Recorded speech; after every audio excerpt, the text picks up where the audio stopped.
बिस्मिल्लाहिर्रहमानिर्रहीम वतइज़्ज़ु मन तशा व तुज़िल्लु मन तशा हुरैरावटी आपकी खिदमत में हाजिर है।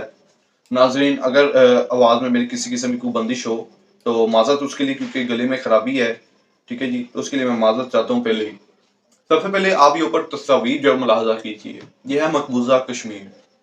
ओ सॉरी, ये मकबूज़ा कश्मीर नहीं है, ये पाकिस्तान लाहौर लिबर्टी चौक है। और यहाँ पे इतनी फोर्सेस क्या कर रही हैं, किस लिए आई हैं ये? यहाँ से इन्होंने कोई दहशतगर्द को निकालना है, किसी दहशतगर्द को पकड़ना है जिसकी इतलात है। ये भी गलत। ये जनाब आई हैं पुरअमन, जो कैंडिडेट वहां पे बैठने जा रहे थे, पुरअमन जो वहां पे बैठे हुए थे, उनके लिए। ये है पाकिस्तान तहरीक इंसाफ को उठाने के लिए, पाकिस्तान तहरीक इंसाफ के ऊपर डंडा चलाने के लिए। बहुत ही गलत बात है जी। जिस तरह आपको पता है कि कल जो है वो अली गौहर जो चेयरमैन है पाकिस्तान तहरीक इंसाफ के, उन्होंने ऐलान किया था कि हम लिबर्टी चौक में जो पुरअमन एहतजाज करेंगे, और ये हमारा राइट है। आइन जो है वो हमें ये हक देता है। अली गौहर साहब ने इस तरह कहा था और उनको जो है वो एहतजाज नहीं करने दिया गया, पुरअमन एहतजाज। उसकी वजह ये है कि क्योंकि जी ये पंजाब पुलिस जो है उस वक्त मुस्लिम लीग नून की बी टीम है, बी टीम के मुताबिक ये काम कर रही है। और जो मियाँ साहब की सपोर्ट है इनके साथ, तो मियाँ साहब किसी भी हद जाने के लिए तैयार है। मियाँ साहब कहते हैं कि बस मुझे इक़्तिदार चाहिए, मैं बेशर्म होके आया हूँ इंग्लैंड से, और शर्म के जितने भी पर्दे हैं वो मैंने उतार दिए हैं, और कोई मुझे जलील करे, कोई मसले वाली बात नहीं, करते नहीं मुझे। मैं बिस्ती प्रूफ होके आया हूँ इंग्लैंड से। प्लेटलेट्स मेरी कम हुई थी, ठीक है जी, क्लच प्लेटें जो मेरी उड़ गई थी, उनका मैंने उनको मैं रिपेयर करवाया। साथ में मैंने इस चीज़ को भी रिपेयर करवाया ताकि जो है कोई भी अगर मेरी बिस्ती करे, ठीक है, तो मैं बिस्ती प्रूफ हो गया जब यहाँ से। इस तरह का कुछ सिनेरियो है। खबरें तो इस तरह चल रही थी कि जनाब जिस तरह 9 मई का वाकया हुआ था, उसी तरह आज के दिन जो है वो सेकंड 9 मई दोहराए जाने का अंदेशा था। तो इस वजह से जो पीटीआई ने जो है वो मुहतात कर दिया और तमाम अपने जो कारकुनान हैं उनको इस बात से आगाह कर दिया कि हम ये जो है वो एहतजाज जो मौखर करते हैं, देन नेक्स्ट जो भी लाए अमल है उसका ऐलान किया जाएगा। अब इसमें यह कि जी मियाँ साहब को चाहिए सिर्फ इक़्तिदार। मियाँ साहब जो है इक़्तिदार की हवस में इतने गिर चुके हैं, अपने बाल गिरा चुके हैं, टेढ़े करवा चुके हैं, अपनी प्लेटलेट्स खत्म करवा चुके हैं, और तकरीबन गैरत खत्म हो चुकी है मियाँ साहब के अंदर से इक़्तिदार की हवस को लेके। ठीक है, किसी भी सूरत उनको इक़्तिदार चाहिए। उनके करीबी साथी और कुछ दानिश्वर उनको कह रहे हैं कि मियाँ साहब छोड़ दें, हार मान लें, मनसेरा से भी आप हार गए हैं, अब लाहौर वाली सीट भी हार गए हैं, हार मान लें, ये ना हो अदालत में जाकर जलील होके हारना फिर। मियाँ साहब कहते कोई बात नहीं, जलील होके हारेंगे, हार जाएंगे, कोई ऐसी मसले की बात, लेकिन मैं ये नहीं मानूंगा कि भाई मैं नहीं हारा और मुझे इक़्तिदार चाहिए किसी भी सूरत में। इस तरह का सिनेरियो बना हुआ है। कुछ गैरतमंद भी सामने आए हैं इसमें। मैं आपको बता देता हूँ वो कौन है। सबसे पहले जी PP3 से मलिक हमीद अकबर खान, नून लीग से इनका ताल्लुक है। तकरीबन 30,000 से ऊपर इनको वोट हासिल हुए हैं। ये कहते हैं कि जी मेरे तरफ से जो किसी ने एप्लीकेशन दी है इलेक्शन कमीशन ऑफ पाकिस्तान में कि मेरे हल्के में जो है वो धांधली हुई है और रिकाउंटिंग की जाए, यानी कि मैं इस नतीजे से मुतमईन नहीं हूं और इसकी जो रिकाउंटिंग की जाए। वो कहते हैं हालांकि ऐसा नहीं है, चूंकि मैंने ये दरखास्त नहीं दी इलेक्शन कमीशन ऑफ पाकिस्तान में, मैं ये दरखास्त वापस लेता हूँ और मैं हार तस्लीम करता हूँ। हम हारे हैं। अवामी मैंडेट जो कैंडिडेट पीटीआई का जो उसके साथ था। हमने जो कैंप्स में भी देखा, यानी कि जो कैंप पीटीआई पाकिस्तान तहरीक इंसाफ की जानिब से जो कैंप्स लगाए गए थे पोलिंग स्टेशन के बाद, वहां पे भी पीटीआई कैंडिडेट्स का ही रश था। और उसके बाद जब आर में जो है वो फॉर्म 45 हासिल हुए, उसमें भी जो है वो पीटीआई के कैंडिडेट ही मुसलसल डोमिनेट कर रहे थे, पाकिस्तान तहरीक इंसाफ ही मुसलसल डोमिनेट कर रही थी। तो कहते मैं हार तस्लीम करता हूँ। मियाँ साहब आपको भी हार तस्लीम करनी चाहिए, आप हारे, आप मान से भी हारे, आप माने, यानी किस तरह का है। लेकिन मियाँ साहब इस वक्त बिल्कुल गैरत फ्री हुए हैं। इसके अलावा जो वो एक और साहब हैं, मजीद 2-3 साहब हैं। ठीक है जी, मैं जाली मैंडेट पर पार्लियामेंट में नहीं जाना चाहता, मुझ पर एहसान ना करें। यानी कि इलेक्शन कमीशन ऑफ पाकिस्तान और कुछ करते धरते ही कह रहे हैं कि आप अभी फिलहाल अपनी हार तस्लीम ना करें, हम आपको जितवा देंगे। आप समझिए मैं नहीं हारा, आप नहीं हारे, चूंकि हम आपको जितवा रहे हैं तो आप इस चीज को तस्लीम करें कि आप जीत गए। वो कहते हैं जनाब मुझ में गैरत है, मैं गैरतमंद इंसान हूं, मुझ पर एहसान ना करें, मुझ पर एहसान ना करें, मैं जाली मैंडेट पर पार्लियामेंट में नहीं जाना चाहता। और इन जनाब का नाम है सरदार लश्करी रसानी।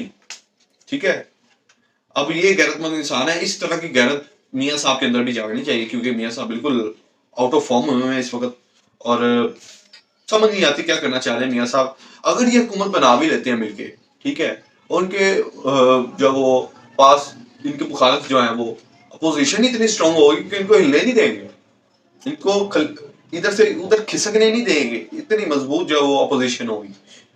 और जिस तरह ये कहते हैं कि आइन में तरमीम करनी है, आइन में तरमीम में भी नहीं ये कर सकते। अब इनका एक मुद्दा ये था कि काजी फायज ईसा, जस्टिस काजी फायज ईसा को एक्सटेंशन दी जाए अक्टूबर में, क्योंकि अक्टूबर में वो जो रिटायर्ड हो रहे हैं, लेकिन नहीं दे सकते।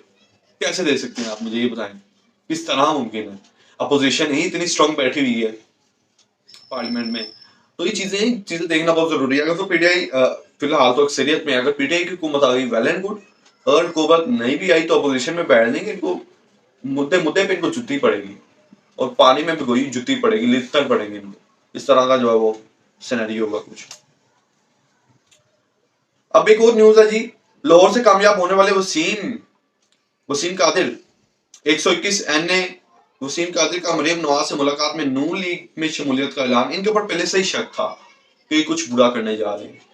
ये वसीम कादिर जो है वो, इन्होंने इससे पहले पीटीआई को इस चीज का अंदाजा होना चाहिए था, क्योंकि इन्होंने पहले पीटीआई ज्वाइन की, फिर नून लीग, फिर पीटीआई, फिर नून लीग, फिर पीटीआई, अब फिर नून लीग में दोबारा चले गए हैं। और कहीं से इस तरह की खबरें आ रही कि ये हमजा शहबाज के जो बिजनेस है ना, प्रॉपर्टी का बिजनेस, उसको भी यही संभालते हैं। आगे देखना पड़ेगा कि क्या माजरा है इनके हवाले से।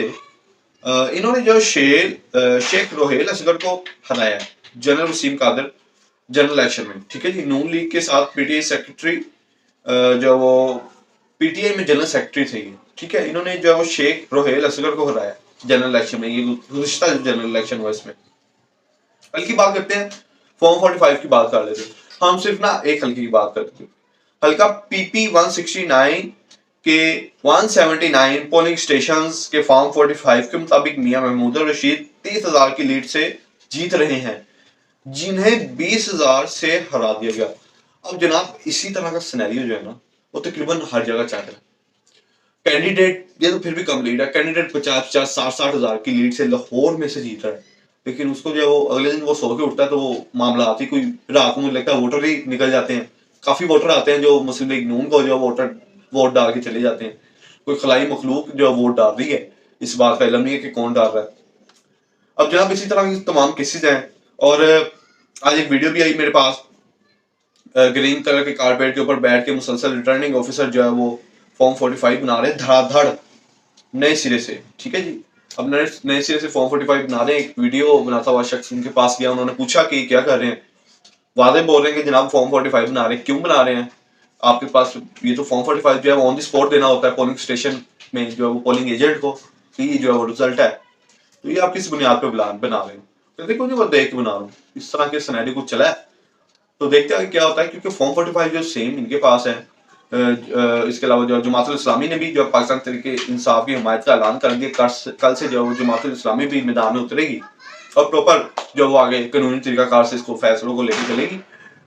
अब जमातुल इस्लामी जो पाकिस्तान तहरीक इंसाफ का जो साथ दे रही है, इसमें जमातुल इस्लामी ये कह रही है कि पाकिस्तान तहरीक इंसाफ जो है वो कराची में से तकरीबन राउंड अबाउट 16 से 20 नशिस्तें जो पाकिस्तान तहरीक इंसाफ जीता है उनको कम दी गई है। ये क्या सिनेरियो है? कब्जा किया गया वहां पे अवाम के मैंडेट पे, अवाम के हक के ऊपर। इस तरह का सिनेरियो चल रहा है, देखते क्या होता है। लब्बाई क्या रसूलुल्लाह टीएलपी और इसके अलावा जमातुल इस्लामी, पाकिस्तान तहरीक इंसाफ, इन सब के पास वही जो है फॉर्म 45 है जो बाकियों के पास है। अगर फॉर्म 45 चेंज होते हैं, दोबारा जो नए बन रहे हैं वो अगर आते हैं अदालत में, तो ये तीनों पार्टियां अपने जो फॉर्म 45 अदालत में दे देंगी। अगर रियासत को जो वो टीएलपी को मनाना है तो उनके साथ को बड़ी डील करनी पड़ेगी, औहदे लेने पड़ेंगे, यानी कि इस दफा रियासत को बहुत बहुत कुछ देना पड़ेगा अगर रियासत ने अपनी मनवानी है तो। इस तरह का सिनेरियो आगे देखते हैं अब क्या डेवलपमेंट होती है। कल का दिन बहुत अहम है। मजीद आपको इसमें बता दें कि केस कल लाहौर हाई कोर्ट में सुना जाएगा। अवाम के मैंडेट के लिए भरपूर कानूनी जंग लड़ी जाएगी इंशाल्लाह, और हमें इस बात का यकीन है कि भरपूर जो है वो लड़ाई लड़ी जाएगी, लड़नी भी चाहिए, अवाम का हक है इसमें। अब जी महज शराफत अली साहब ने एक ट्वीट किया, पीटीआई सियालकोट क़यादत अलर्ट। उन्होंने ट्वीट क्या किया, ख्वाजा आसिफ की बदतरीन शिकस्त को जीत में बदलने के लिए इस वक्त ख्वाजा आसिफ की रिहाइशगाह पर हवाई चीजें बैलेट पेपर्स पर जाली ठप्पे लगाकर जाली वोट डाल रही हैं। जाएं, मेरा चैलेंज है, चीज वहां से बरामद होगी। अब ये बहुत ही इंटरेस्टिंग सा सिनेरियो है, ये समझ से बाहर है क्या हो रहा है। और रिहाना डार ने जो ख्वाजा आसिफ को जूती के नीचे रौंद दिया। अब आपको मैं एक चीज और बता दूं, इमरान खान साहब भी बाहर आ रहे हैं, बहुत जल्द बाहर आ रहे हैं, लेकिन उनको इस तरह बाहर नहीं लाया जाएगा, क्योंकि इमरान खान साहब को एकदम अगर रहा किया गया तो पाकिस्तान जाम हो जाएगा, पाकिस्तान पूरा ब्लॉक हो जाएगा। कोई और तरीका ढूंढा जाएगा, इमरान खान को बाहर निकाल, नजरबंद पहले कर दिया जाए, शायद उसके बाद जो वो इनको जो बाहर निकाल दिया जाए, क्योंकि पाकिस्तान इस वक्त इमरान खान साहब जो बहुत बड़े ब्रांड बन चुके हैं। और अगर आप बाकी पार्टीज के पूछे तो इमरान खान जो जूती पहनते हैं ना, शाबरी चप्पल, उसके नीचे जो सोल होता है, उसके नीचे जो मिट्टी होती है, मेरे ख्याल से इनके औकात उसके बराबर भी नहीं रहेगी। इतने बड़े ब्रांड बन चुके हैं, इंटरनेशनल मीडिया जो है वो खान साहब को कवरेज दे रहा है, और प्रॉपर जो है वो उसका उस बंदे का ईमान माशाल्लाह, वो कहता है मैं हार नहीं मानूंगा, सेम एज इट इज उसके जो वर्कर है, उसकी जो पार्टी लीडरशिप है वो भी इसी तरह है कि हम हार नहीं मानेंगे। देखते हैं आगे क्या होता है। और मेरे ख्याल से अब नेक्स्ट इस तरह का ब्रांड, इस तरह का इमरान अहमद खान न्याजी शायद ही पाकिस्तान में पैदा हो। सही कहा था किसी ने कि इमरान खान की जंग जो है वो कहता था मोहम्मद अली जिन्ना की जंग से बड़ी है। वो इसलिए कि क्योंकि गोरों में जो थी वो गैरत थी, वो इतने बेगैरत नहीं थे। ठीक है, तो अब आगे मजीद अगर आप बात करते हैं तो अजहर मशवानी साहब ने एक ट्वीट किया है। उन्होंने क्या ट्वीट किया, अहम तरीन मौजूद जिस पर कोई बात नहीं कर रहा। सुप्रीम कोर्ट में इस वक्त 3 पंजाब की जज की सीटें खाली हो चुकी हैं और 11 मार्च को एक और सीट खाली हो जाएगी। तो ये सीटें 5 माह से क्यों नहीं की जा रही, क्यों नहीं की जा रही। ठीक है, बतौर जज जस्टिस कायद फायज ईसा ने जस्टिस बंदयाल को खत लिखा कि सुप्रीम कोर्ट में 17 से कम जजेस होना आइन शिकनी है। सिंध के सीनियर तरीन जजेस जस्टिस अहमद अली शेख को सुप्रीम कोर्ट लाए, बतौर चीफ जस्टिस 2 खाली सामियां मिले। सिंध की सीट पर जस्टिस अहमद अली शेख की रिटायर होने का इंतजार किया और 1 महीने के बाद वहां से जस्टिस इरफान को ऊपर लाए। दोपहर इसके अलावा जो दूसरी सीट मजीद में क्या करें, दूसरी सीट जस्टिस बंदयाल के जाने के बाद 5 माह से खाली है, जिस पर जस्टिस अमीर भट्टी ने जाना था। 2 मजीद सीटें जस्टिस नकवी और जस्टिस एजाजुल एहसन के जाने से खाली हुई हैं। तो असूल पसंद काजी साहब एक और आइन शिकनी क्यों कर रहे हैं? इसकी बड़ी वजह इनका अपना बनाया असूल था, सीनियर तरीन हाई कोर्ट जज को सुप्रीम कोर्ट लाया जाए। तो इस वक्त सीनियर तरीन कौन बनते हैं? Chief justice Lahore high court Amir Hussain Bhatti, chief justice Islamabad high court justice Aamir Farooq. जराये के मुताबिक जजेस की तकर्री से पहले 2 चीजों का इंतजार किया जाएगा। जस्टिस भट्टी की 17 मार्च को रिटायरमेंट, नंबर 2 आमिर फरूक को ऊपर ले जाने से पहले आगे चीफ जस्टिस मोहसिन अख्तर कियानी से जबरदस्ती इस्तीफा दिलवाना, ताकि इस्लामाबाद हाई कोर्ट को खिलौना ही बनाकर रखा जाए। आजम नजीर तारर ग्रुप से वकला को डायरेक्ट जज बनाने की राह हमवार करना। अब इस तरह के कुछ सिनेरियो चल रहे हैं। अच्छा, एक जज हैं, वो जो है बहुत उछल रहे थे इंट्रा पार्टी पीटीआई के इंट्रा पार्टी इलेक्शन पे, और उन्होंने वो कलादम करार दे दिए। और अब जिस तरह का धांधला हो रहा है, लेकिन वो चुप है और कुछ मुंह से फूट नहीं रहे। और ये पाकिस्तानी अवाम का हक है, पाकिस्तानी अवाम ने जो वोट दिया है, जो उनकी सोच है, उनको लेके आया जाए, उनको अहमियत दी जाए, अवामी मैंडेट को माना जाए। देखते हैं कल क्या अपडेट होती है। बहुत अहम दिन है, पेशावर हाई कोर्ट में भी जो पिटीशन दायर की गई है, लाहौर हाई कोर्ट में भी, और कल समाअत है। इसके ऊपर देखते हैं क्या फैसला आता है। फिल वक्त के लिए इतना ही, अगली वीडियो में इंशाल्लाह मिलते हैं। अपने मेजबान हुरैरा भट्टी को इजाजत दें। फी अमान अल्लाह।